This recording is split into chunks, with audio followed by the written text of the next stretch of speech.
Welcome to the Body Peace Podcast, formerly known as Her Story on a Plate.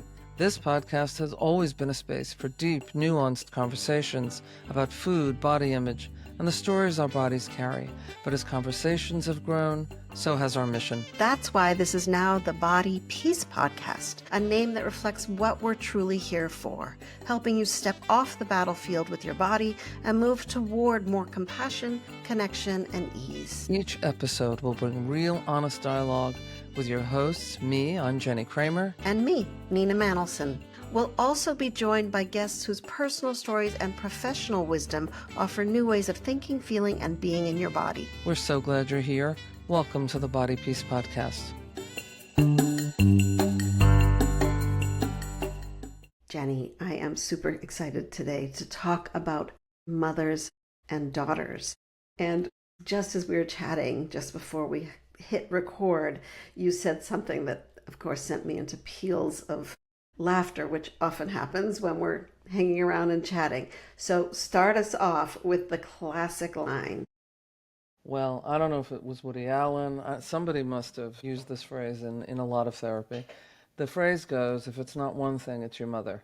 And so, I think mothers take a very, very big and bad rap for everything, including the onset of disordered eating in their children. I think we have to have a very responsible conversation about all the things that affect what causes what we're calling disordered eating at all ages. And it ain't just parenting. And let's also start thinking about those parents, both parents really, as their own victims of diet culture and other factors, which I'm sure we'll get into. Yeah, and it's really important to I want us to look at both sides, like how we can get into mom blaming, but also you and I both sat with countless women talking about what they learned from their mothers and how their relationship with their body and their relationship with food is informed by what they saw, how they saw their mother talk to themselves in the mirror, right? Often women will say to me, no, nobody said anything about my body, but whenever my mom looked at herself in the mirror, she fat shamed herself. She said, oh gosh, I got to get on another diet. Oh, I'm going to just not eat lunch here because I'm watching my weight. And that gets soaked in. I have such a distinct memory as a child of opening the cabinet in the kitchen, and Scotch tape to the inside of the cabinet was always some diet, whether it was Weight Watchers or whatever was at the time. I mean, Weight Watchers sticks in my mind, but I think there were a few others at the time. And, I could look at that in two ways, right? I can say, well, my mother should have known better and she shouldn't have exposed both of us to diet mentality. No, that's not what happened. What happened is that she was so dissatisfied in her own body and all the messaging that she got from the outside world, internally, externally, and that's how she thought she'd fix things. I think if she knew, if she could have possibly known that that was going to be something that would impact me every single time I opened the cabinet, she would have done things differently. Absolutely. And I'm just going to piggyback on that story. When I was 9, my mom took me to Weight Watchers with her. Weight Watchers had started early 70s. It was the way to be healthy. My mom had dealt with her own sense of not having the right body, not being tall and thin, and always wanting to do something. And so here I was at 9 years old, which is a very normal age for a young girl's body to start changing. It is natural, right? To gain weight, to change shape. You're stepping into puberty. So here I was getting a nice sort of roundy, smushy body. And my mom's like, we could fix that. Not in a malicious way, but let's go to Weight Watchers. We'll do it together. Which then, of course, started a lifelong dieting pattern. Of course. I hear that loudly and clearly. I mean, think of it as a fear response. If your parents saw you in danger, they would want to save you. Yes. So, what do they think of? I mean, I'm imagining well, God, I suffered my whole life, so let me not have you suffer. What did you suffer with? Oh, I didn't like my body. Oh, and how Hmm. else did you suffer? Well, I was in a body that was bigger than I wanted it to be. So I don't want you to suffer the slings and arrows of that. Let me make sure your body doesn't get big. Right. And to put it into perspective, also specifically, our mother's generation and their mother's generation, where women didn't have the same power in society, where clearly we still have a problem with that, but it was worse, right? Where you couldn't buy your own house, where you couldn't open your own bank account, right? Where a woman's power was linked with who you were attached to. Well, who you were attached to was linked with how, and I'm putting this in quotes, little air quotes, how attractive you were, how Hmm. slim you were. So your body was basically your meal ticket, your survival. So much pressure, right? When you said, I love that thing, like, if I could save you. So here I am as a mother, I'm going to save my kid and I'm going to give them the gift of having a lot of social currency by having the perfect cultural ideal of beauty, and then all will be well. Yes, and when we take this out of the realm of disordered eating and body image and all of that for just a moment, parenting has no manuals, right? I mean, there are some books you can read, that's nice, but there's no real manual. You're on the ground, you're doing what you need to do. And mostly it's in reference to either doing exactly what was done to you or exactly the opposite of what was done to you. Mm-hmm. Either way, it's in reference to your own parenting that you received, and so on and so on and so on Yeah. and so on. And so it's important to mention this word intergenerational trauma. Now, to be clear, I don't mean necessarily that you can traumatize someone by parenting them. We assume that everybody absolutely goes into this with the best of intentions and does the very best job they can. And there are things that precede the birth of that baby by decades, even preceding the birth of the parent by decades. If I can give one small example of something, which I think touches on the cultural piece as well. This goes back maybe 25 years ago, 20 years ago.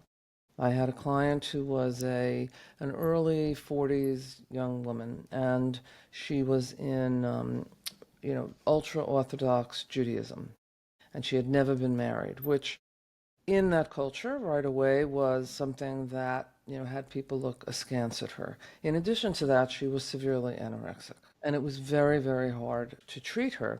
But she told a story that stuck with me and will stay with me forever. I'm changing it a bit so that it's not recognizable, but the story was that she was maybe 4 years old and her mother made her a dress. And she asked her to put it on, and she stood on some box in front of a mirror because her mother wanted to see what it looks like. And this young woman at the age of 4 burst into tears. She hated how it looked. She didn't like how she looked in it. She thought it was the wrong thing for her.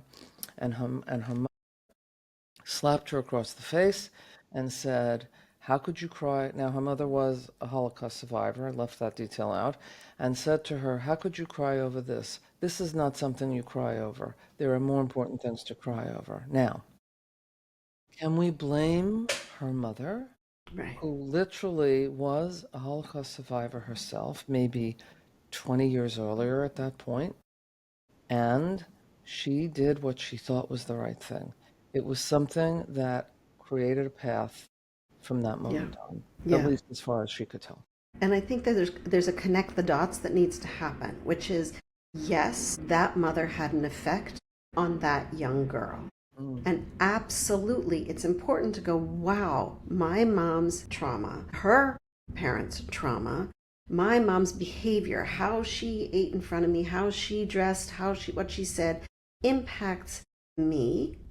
And it's still my responsibility to do the work of healing. That if we just go, it's my mom's fault, right? Like, let's just blame the mom, then it blocks us from being in a relationship, healing the relationship that we are currently having with our own body and food. So, like, I don't want to go like, okay, well, they did the best they can, end of story. No. Nor do I want to go, it's their fault, blame it all on them. It's like, yes, it all happened. Yes, we can't put it, just blame them. Yes, now this is our relationship, right? When our clients sit in our offices, they're talking about how they feel when they sit down at dinner.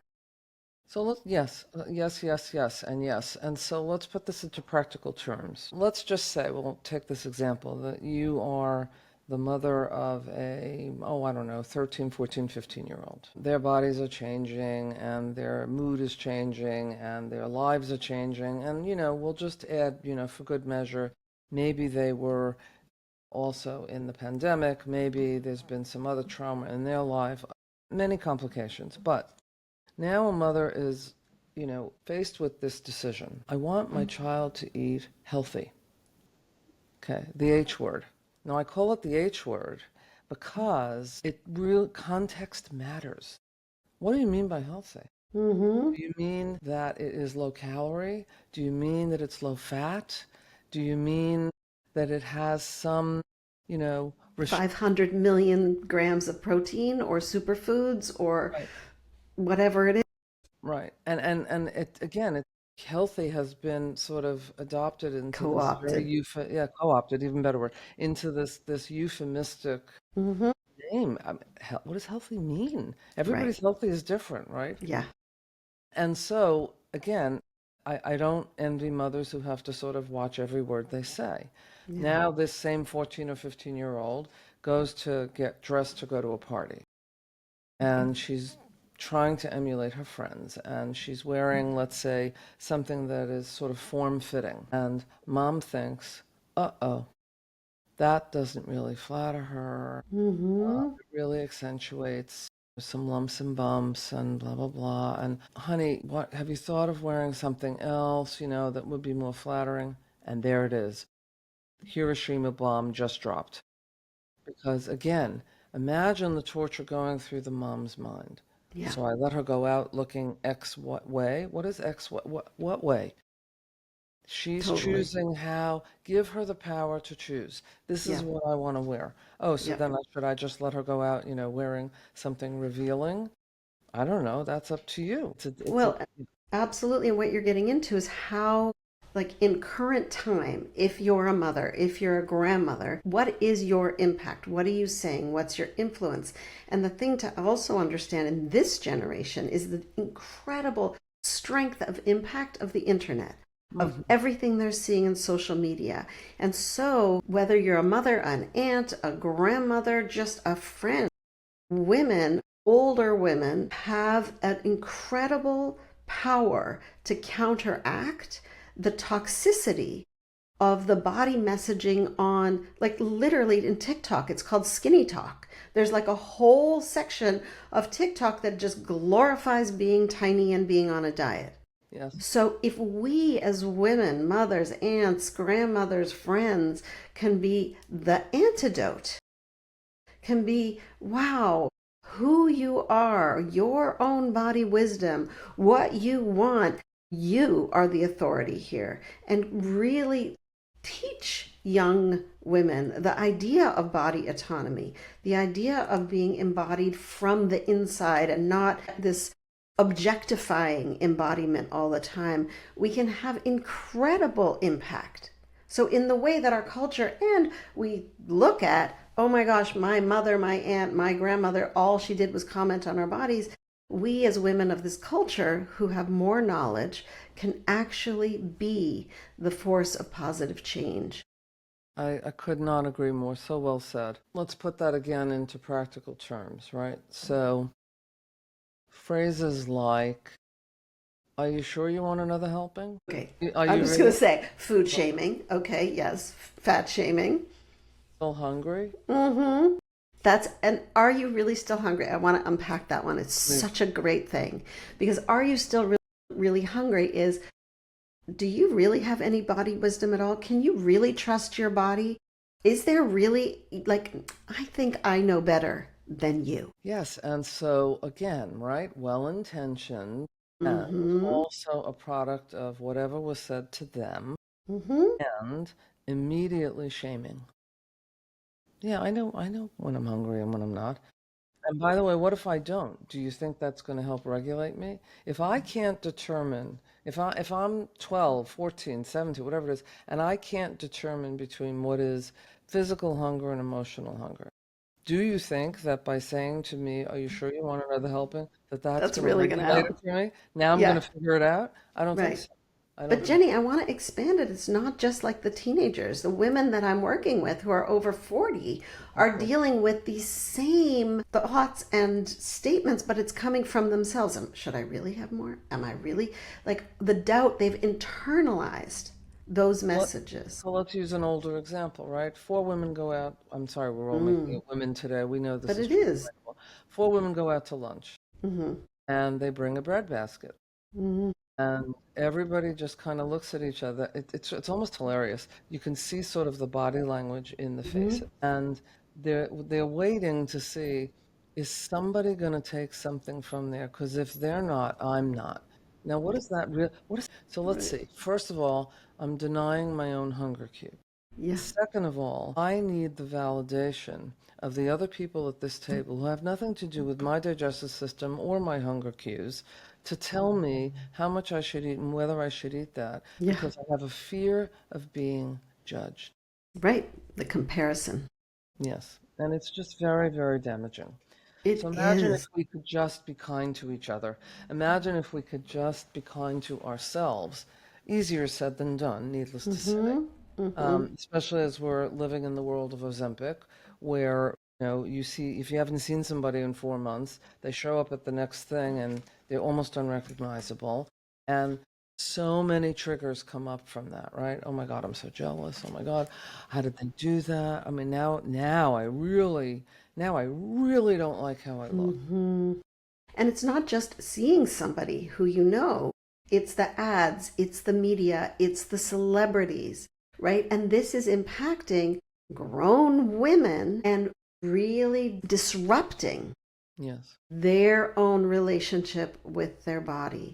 So to look at, yes, I sucked in some of these messages from my mom, from my grandmother, from the culture that I grew up in, but they're being not just repeated, but exaggerated right now in this era where we have the sort of the magic bullet, right? The magic cure.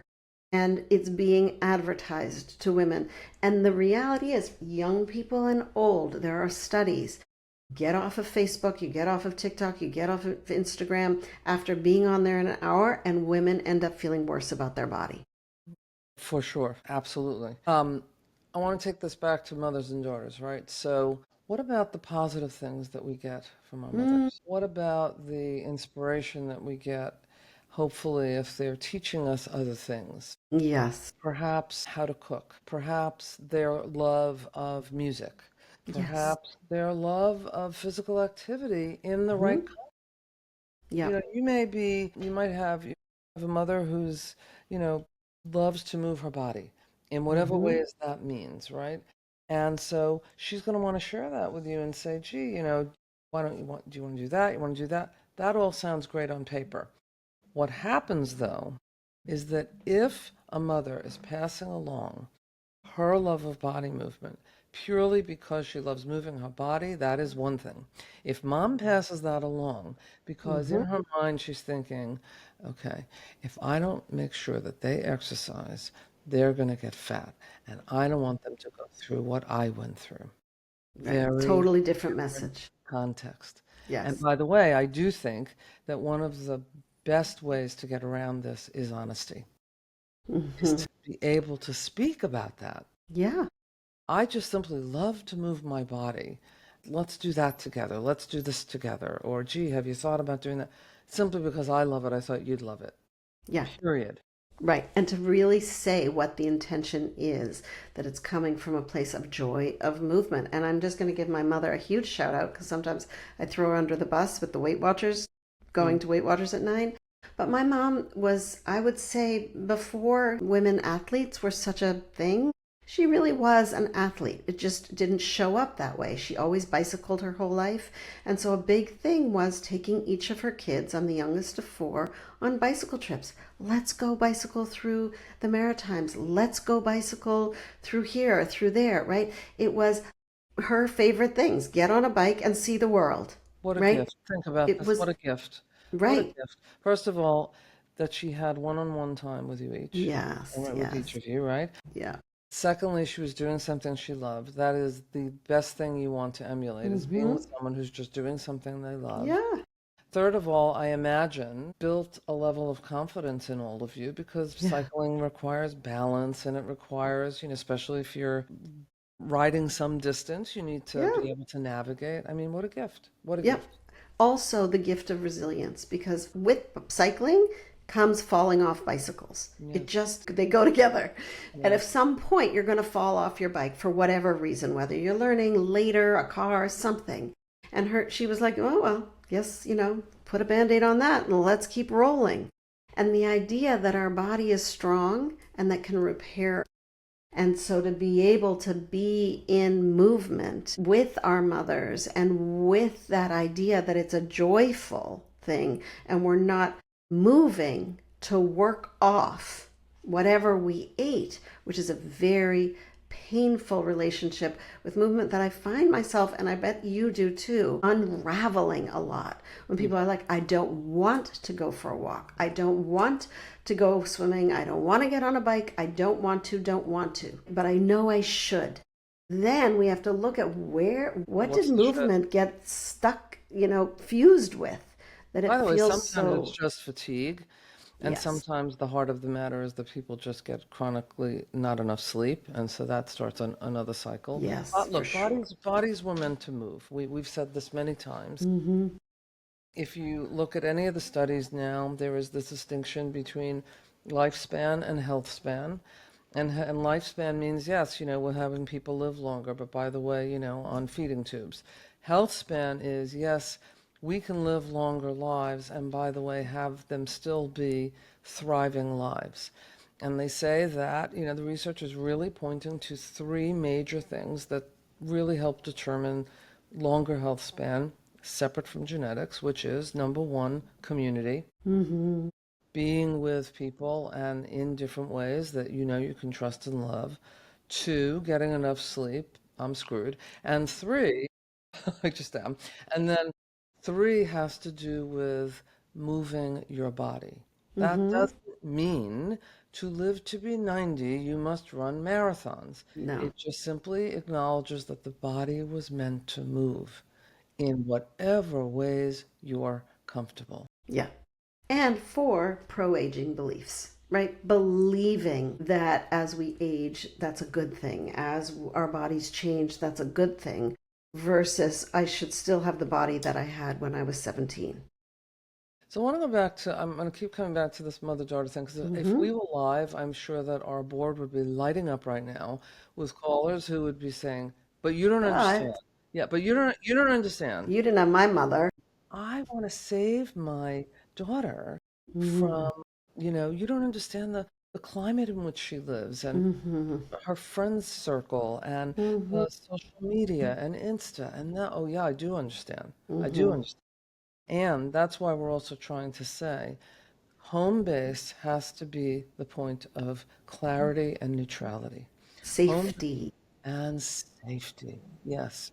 And that's hard It is. if you have your own, which you're going to have, your own insecurities about body size. So, for instance, again, I'll give a very concrete example. If you have a young daughter whose weight is trending up in some way, you you may very well say to yourself, well, it's my job. I have to make sure that doesn't happen because she's going to be miserable and she'll have a whole lifetime of Mm-hmm. being in a larger body that she doesn't want to be in. And by the way, she's going to be made fun of. And by the way, I know I was miserable, so I want to save her from being as Mm-hmm. miserable as I was. It all sounds Yeah. very wonderful, doesn't it? Right? However, Painful.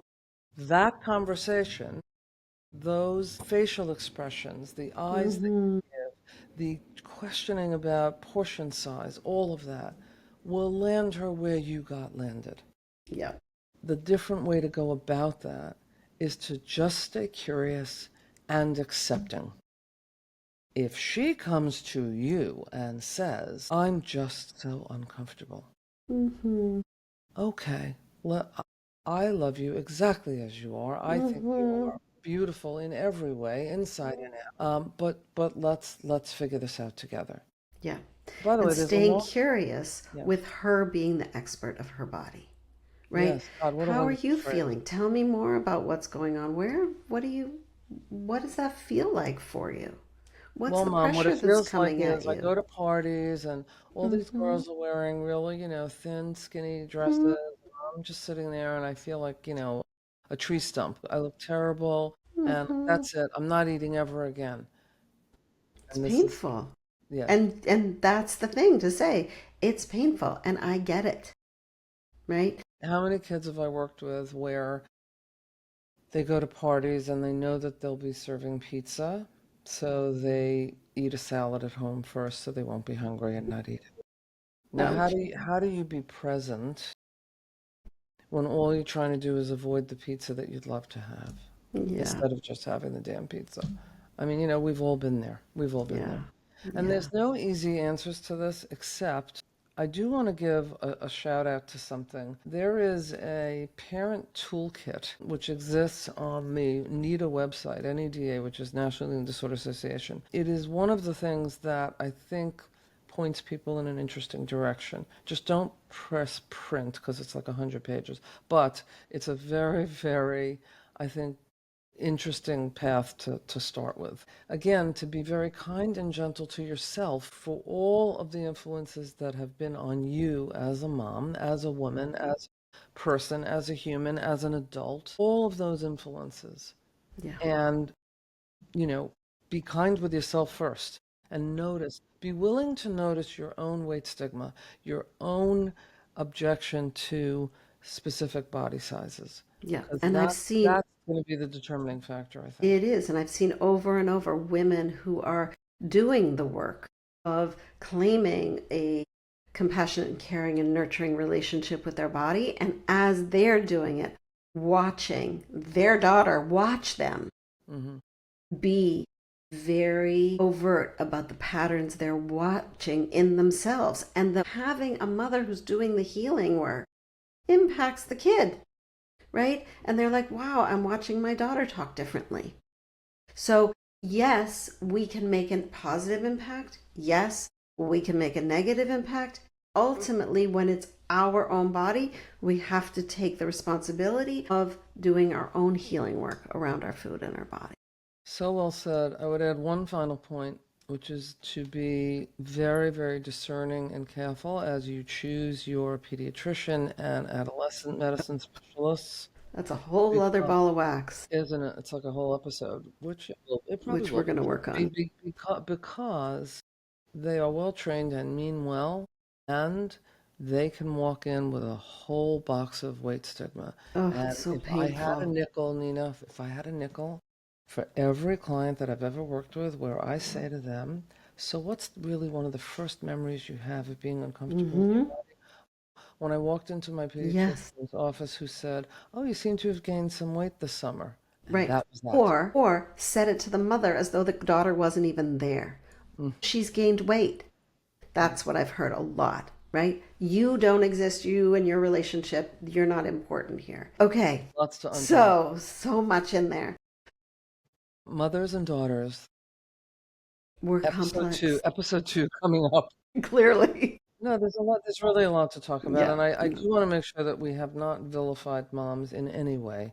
This is yeah. really about you taking care of yourself first. Put your oxygen mask on before, and Hmm. really taking a close look at the messages you give yourself, because those are the messages that you will give, both positive and negative. Yeah, Okay, fantastic. guess we'll have to leave it there. Bye for now. Bye. so glad you joined us on this episode of Body Peace. Stay connected as we continue exploring what it means to live in your body with more ease, trust, and care by subscribing to Body Peace on Apple Podcasts, Spotify, YouTube, or wherever you listen. Be sure to visit us at bodypeacepodcast.com for special bonus content for those on our mailing list.